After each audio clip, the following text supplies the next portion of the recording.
What's up, you guys? So let's talk about the USFL. I thought the USFL's debut this past weekend went very well. I saw the Generals and the Stallions. I saw that game first, and then I saw the Stars and the Breakers play.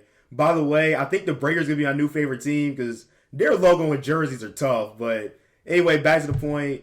Yeah, I thought if you were just watching the USFL game and you didn't know much about the NFL, didn't really know the teams, didn't know they played in the spring, and you didn't know this new league started up, I thought you would have assumed it was the NFL. NBC and Fox did a great job with the broadcast. They kept pretty much everything from the NFL broadcast team, like with all the graphics and things like that. And I thought it worked very well. It was even kind of weird to see Jason Garrett on the sideline, not coaching, but actually broadcasting.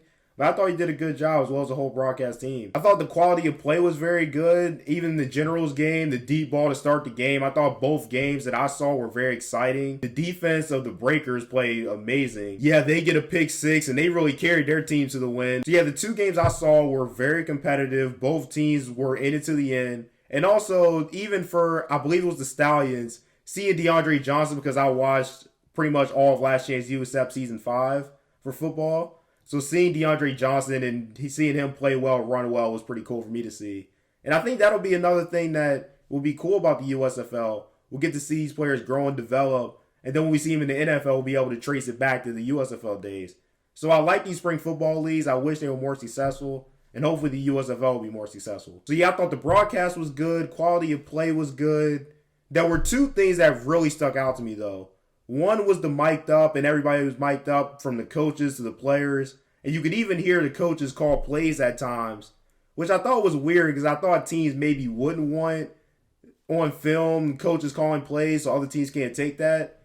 But from a fan's perspective, I love it. And I've argued about this with some of my friends all the time, but I actually don't. In some sports, I don't prefer fans, the UFC being the main one, because I like hearing everything. I like hearing all the sounds of the game. And kind of back to the UFC, I like hearing like the punches and like the corners talking back and forth.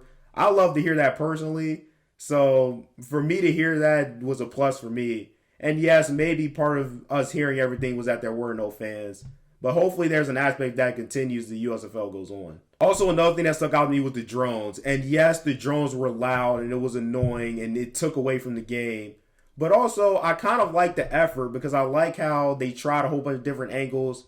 The NBA did something similar at one point where they tried a whole bunch of different camera angles. I think they still do it to a certain extent.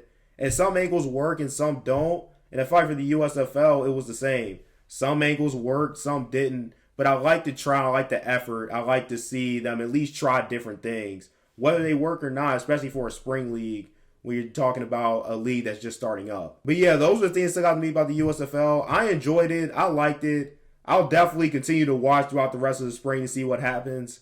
And I get there's a whole bunch of other leagues starting up next year. But the USFL has already made a good first impression in my eyes. But let me know what you guys think. What do you guys think about the USFL's opening debut? And I'll see you guys next time.